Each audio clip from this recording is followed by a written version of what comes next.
Hey, good morning, everyone. I want to share with you what came out of the Delaware legislature yesterday. If you recall, Delaware retirees are going through something very similar to us.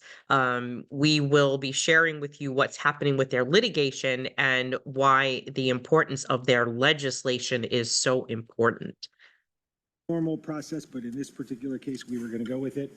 And I think you're going to do them together. Yes, thank you. So Senator Townsend, the floor is yours. Thank you very much, Mr. Chair. I'll be presenting HB 281 and HB 282. I'll attempt to do it formally in that order, but obviously they relate very much. I'll also say I know we have people here to testify publicly, and we have the committee process for that.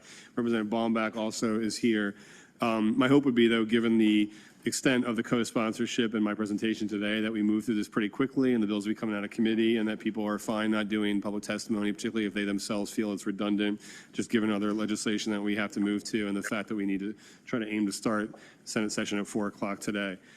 House bill, and I also invite, I'll say Senator Pettyjohn, who is a member of the RHBAS alongside myself to weigh in with any additional comment or clarification on anything. House bills number 281 and 282 stem from the work of the RHBAS, the Retiree Health Benefit Advisory Subcommittee. They were not the bills included in the report that was submitted, but it stemmed from it. And really, it stemmed from some of the concerns that had arisen with regard to how decisions about retiree health plans shifting to Medicare Advantage had come about, and ways perhaps statutorily to address that and to try and facilitate a different process moving forward, if ever, in the future. House Bill number 281 relates to whether or not Medicare Advantage would become a possible alternative. In the House Amendment number 3 ultimately does say that for people hired after January 1st, 2025, that perhaps it could be an option in the future, but does not mandate that it does. HB 282 relates more to the composition of the SABC as well as certain processes in place in terms of making any decisions.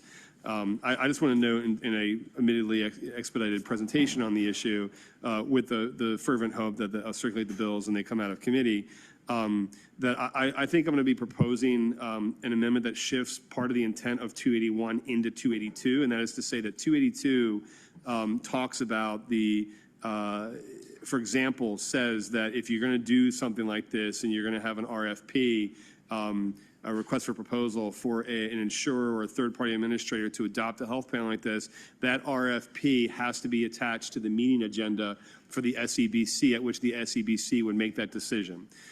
Part of the frustration and concern had been that these decisions were made with what people feel was not sufficient public awareness that they were being made.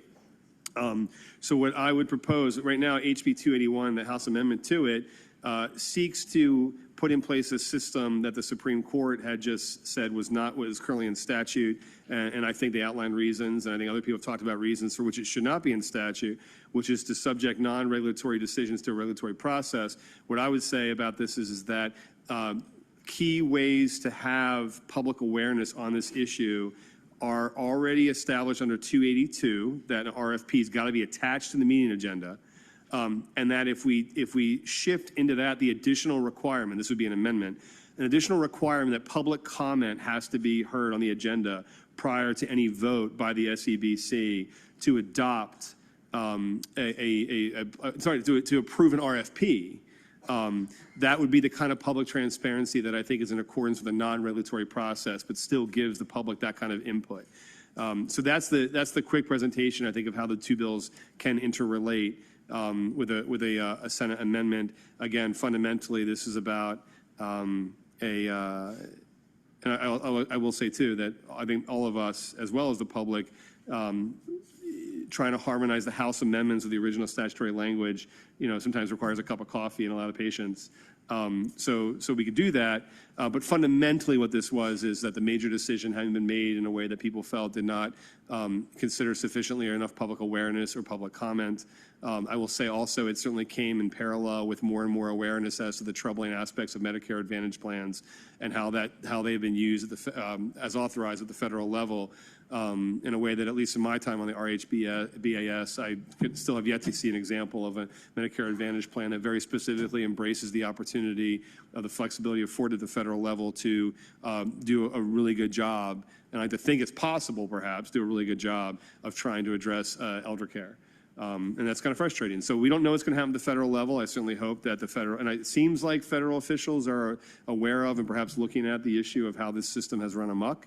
I can't speak for that. But I certainly hope that that's taken care of, if not immediately, in the coming years. Here, it's about the transparency and the decision. So with that, I don't know if I put him on the spot, but I know Senator Penny John has very dutifully attended the RHBAS meetings as well. I think every legislator in the world is like a co-sponsor, so that's not dramatic. But Senator Penny, I don't know if Mr. Chair, Senator Penny John want to make any comments. Senator Penny John. Thank you, Mr. Chair. Thank you, Mr. Vice Chair. Yeah, we heard from a lot of retirees. Hundreds of retirees, and I had a lot of conversations with many of them on the phone during this whole process of having these hearings and hearing about Medicare Advantage and the concerns that our retirees had. And the two bills that are in front of us with the House amendments and with what you're proposing with the Senate amendments, that makes a lot of sense to accomplish what we saw was lacking in the original process. That's transparency. That's making sure that all voices are heard, and also making sure that when we are making these decisions for such a large group of people, not just Delawareans, but retirees around the world that serve their time with the state of Delaware, that we are doing the best that we can for them to fulfill that promise that we made to them to provide for their care in return for their years of service with the state of Delaware. So these are two very good pieces of legislation.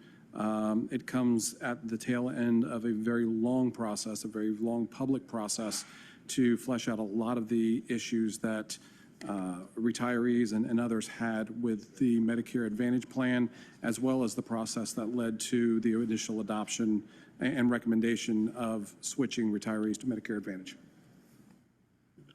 Thank you, Senator Pettyjohn. Any committee members have any questions for Senator Townsend or Senator Pettyjohn? Senator Pinckney. Thank you, Mr. Chair. No questions, just comments. I am excited that these bills are before us. We got to see quite the democratic process work out through attempts through Medicare Advantage. We heard so much from constituents for so long, and although it was I'm sure, arduous process to get here, I'm grateful that we had so much outreach from community members that we took action.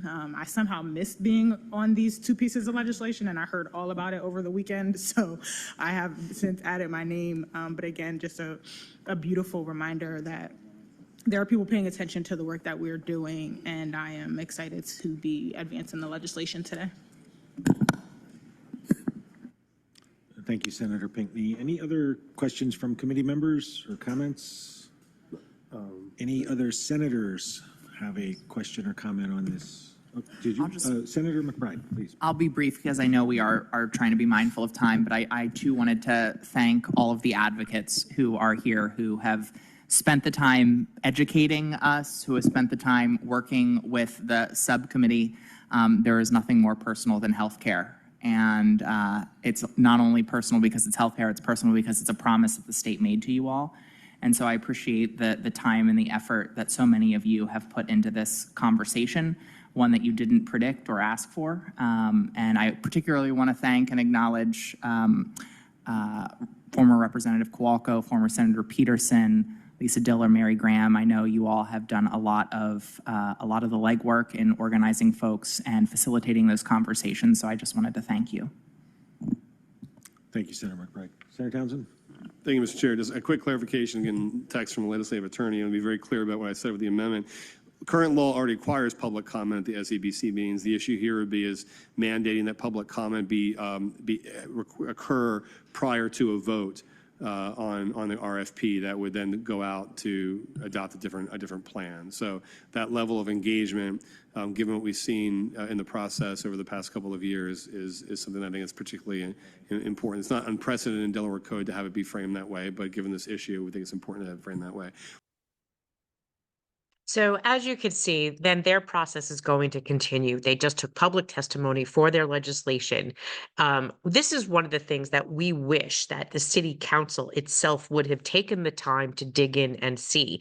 This organization in Delaware, this legislative body, as well as their RHBAS, I believe it was called, was a body that they created to look at Medicare Advantage and compare the benefits to Medicare Advantage to their MedicFill, which is like our New York City senior care, our city supplement, the supplement to Medicare. And that body found that Medicare Advantage was a disadvantage to people, that while it might work for some, it won't work for everyone. And their bill, their preference was to offer it as an option to people, not a mandate. So if another legislative body can come to that conclusion because they did the work of like what we originally requested was a blue ribbon panel, why is it not that our New Yorkers can't do the same thing, or at least learn from what this legislature created? They created this body, they funded this body, they did this blue ribbon panel, and ironically, their original attorneys were ours. So when you recognize that our legal team helped this legal team in the beginning, and this was one of those things that came from it, that they actually went in and tore down Medicare and Medicare Advantage and got into the details of why retirees in many states keep pushing their legislatures to stop forcing their retirees into these plans. This is exactly why. We're going to eventually get into this a little bit more with the findings of their retiree health benefit research panel, and then we will show that to you as well. We wish the Delaware group, Roma and Rise, uh, the best of luck in hoping to get this bill passed. Clearly, towards the end, you had some managerials that were raising some issues into financial costs, but anything can be overcome if you put your mind to it. There's no reason why OPEB, your other post-employment benefits, cannot be funded like your pensions are funded. It just takes time and effort. And clearly there is money there. It just needs to be better spent. Make that your focus rather than trying to hurt people. People join municipal service when they're given a promise of a pension and health care. That promise must be kept, or you will forever lose all credibility and no one will ever want to work for you. And then the only people that will suffer will not just be the employees, but the citizens of your community. You will never be able to attract and retain workers to work for you if it is realized that you will renege on a promise 20, 30, 40 years later. Have a great day, everyone.